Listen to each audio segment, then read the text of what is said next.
בוקר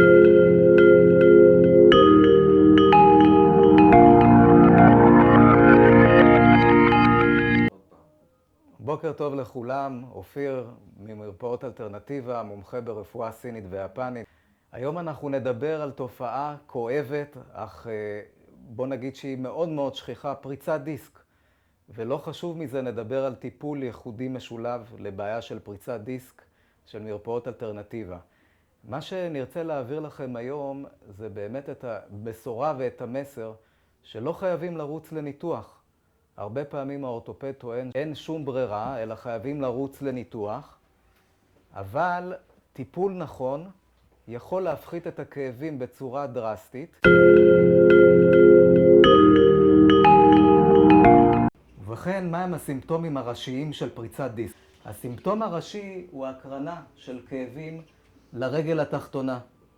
מטופלים מתלוננים על הקרנה בעיקר לירך החיצונית, לשוקיים ולאצבעות הרגליים. הרבה פעמים אנשים מתלוננים שכף הרגל או אצבעות של כף הרגל נרדמות.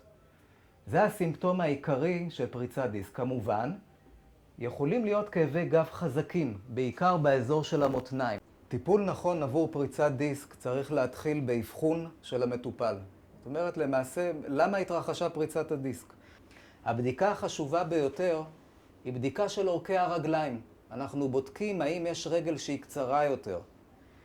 אם יש רגל שהיא קצרה יותר, ברור שהיא נושאת במרב העומס, ולכן הצד של אותה רגל, הצד באגן, ייתן לסבול מפריצת דיסק. מרכיב אפקטיבי במיוחד, שנותן גם תוצאות מיידיות, הוא שיטת YNSA.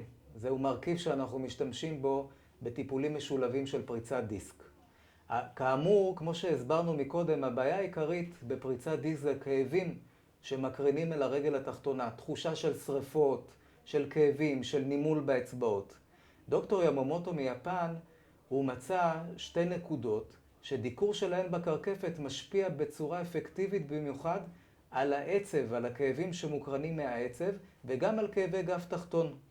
חשוב להבין שהטיפול המשולב של המרפאה בנושא של פריצת דיסק הוא מטפל גם בסימפטום, כשהסימפטום זה כאבי רגליים חזקים, שריפות, צריבות, נימולים בכפות הרגליים, אבל לא פחות חשוב מזה שהטיפול מטפל במצב השורש, חוסר איזון באגן ושרירים דפוסים ולחצים בעמוד השדרה שיוצרים לחץ על העצב השדרתי ובסופו של דבר גורמים לכל התחושות הלא נעימות האלה ברגל. מבחינת הבדיקה של המטופל, אנחנו מתחילים כמובן, אנחנו רוצים להבין האם האגן שלו מאוזן. האם יש נקודות שהן מאוד דפוסות באזור של הישבן. למשל, אנחנו מרגישים פה נקודה שהיא מאוד רגישה. מתחתיה עובר העצב הסאטי, זה העצב שיוצא מהחוליות התחתונות, L4, L5 ו-S1. העצב הזה, כשהוא לחוץ על ידי שרירים לחוצים, הוא יכול להקרין כאבים חזקים גם לצידי הרגל וגם לחלק האחורי של הרגל, ולהגיע ממש עד לאצבעות הקטנות. אחרי שאני בודק את מצב האגן, והאם הוא מאוזן או לא, אני יכול להתחיל לטפל באזורים של הרגל שבהם העצב עובר. ההכנסה של הסיכות לאורך הרגל למעשה תרפה את השרירים, תגרום לזרימת דם מואצת ותוריד לחץ מהעצב. זה מה שהכי חשוב להבין. אם אנחנו מצליחים בטיפול להוריד לחץ מהעצב, אנחנו יכולים לחיות עם פריצת הדיסק לאורך שנים. לא צריך לרוץ לשום ניתוח, והמטופל יכול לחיות ללא כאבים גם שנים רבות. זה מה שחשוב להבין.